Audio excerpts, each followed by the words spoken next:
European ইউনিয়নের 20 দেশের 20 জন রাষ্ট্রদূত দিল্লিতে থাকেন, 7 দেশের 7 রাষ্ট্রদূত ঢাকায় আছেন।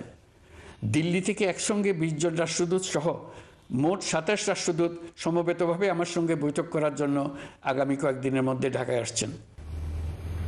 আপনারা জেনেছেন পতিত সরকার ও তার দোসররা প্রতি বছর দেশ থেকে 12 থেকে 15 বিলিয়ন ডলার পাচার করেছে। দুর্নীতি বিরোধী সংস্থা ট্রান্সপারেন্সি ইন্টারন্যাশনাল বাংলাদেশ সম্প্রতি এই তথ্য দিয়েছে।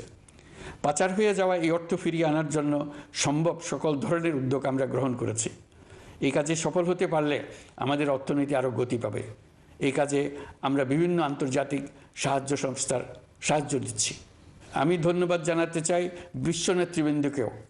বাংলাদেশের এই সংকটময় সময়ে তারা প্রায় সবাই সহযোগিতার হাত বাড়িয়ে দিয়েছেন। আমি যখন সেপ্টেম্বরে জাতিসংঘের সাধারণ পরিষদের অধিবেশনে যোগ দিই, সে সময় মার্কিন